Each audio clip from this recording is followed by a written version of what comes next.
This story is taken from Grimm's Fairy Tales by Brothers Grimm. Hi.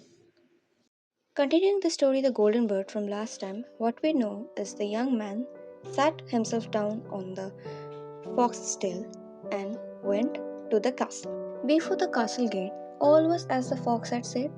So the son went in and found the chamber where the golden bird hung in a wooden cage, and below stood the golden cage, and the three golden apples that had been lost were lying close by it. Then he thought to himself, it will be a very droll thing to bring up such a fine bird in this shabby cage. So he opened the door and took hold of it and put it into the golden cage. But the bird set up such a loud scream that all the soldiers awoke, and they took him prisoner and carried him before the king. The next morning, the court sat to judge him, and when all was heard, it sentenced him to die, unless he should bring the king the golden horse, which could run as swiftly as the wind, and if he did this, he was to have the golden bird given him for his own. So he set out once more on his journey, sighing and in great despair, when on a sudden his friend the fox met him and said, "You see now what has happened on account of your not listening to my counsel. I will still, however, tell you how to find the golden horse, if you do as I bid you. You must go on straight till you come to the castle where the horse stands in his stall. By his side will lie the groom fast asleep and snoring. Take away the horse quietly, but be sure to put on the old leathern saddle upon him, and not the golden one that is close by it."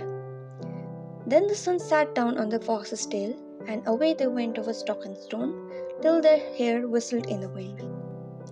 All went right, and the groom lay snoring with his hand upon the golden saddle. But when the son looked at the horse, he thought it is a great pity to put the leaden saddle upon it. "I will give him the good one," said he. "I'm sure he deserves it."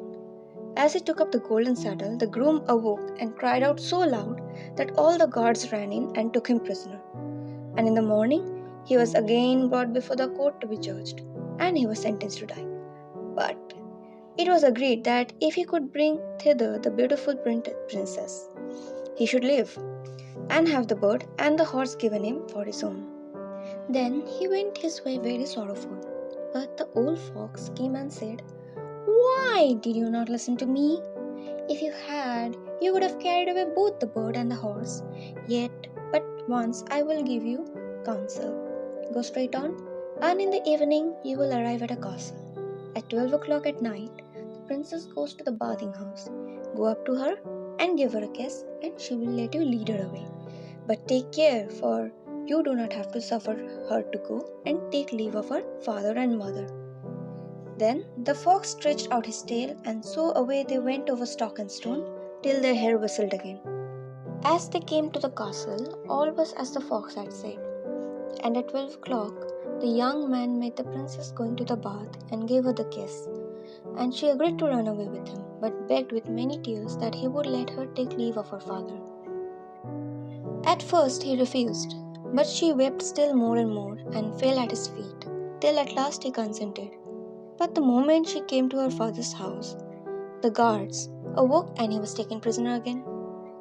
Then he was brought before the king, and the king said, "You shall never have my daughter, unless in 8 days you dig away the hill that stops the view from my window." Now this hill was so big that the whole world could not take it away. And when he had worked for 7 days and had done very little, the fox came in and said, "Lie down and go to sleep. I will work for you." And in the morning he woke, and the hill was gone. So he went merrily to the king and told him that now it was removed, he must give him the princess. Then the king was obliged to keep his word, and away went the young man and the princess. And the fox came and said to him, "We will have all three, the princess, the horse, and the bird." "Ah," said the young man, "that would be a great thing, but how can you contrive it?" "If you will only listen," said the fox, "it can be done. When you come to the king and he asks for the beautiful princess, you must say, 'Here she is.' Then he will be very joyful, and you will mount the golden horse that they are to give you, and you put out your hand to take leave of them, but shake hands with the princess last. Then Lift quickly on the horse behind you, clap your spurs to the side, and gallop away as fast as you can. All went right. Then the fox said, "When you come to the castle where the bird is, I will stay with the princess at the door, and you will ride in and speak to the king. And when he sees that it is the right horse, he will bring out the bird. But you must sit still and say that you want to take a look at it to see whether it is the true golden bird. And when you get it into your hand, ride away." This too happened as the fox said. They carried off the bird, the princess mounted again, and they rode on to a great wood. Then the fox came and said, "Pray kill me and cut off my head and my feet."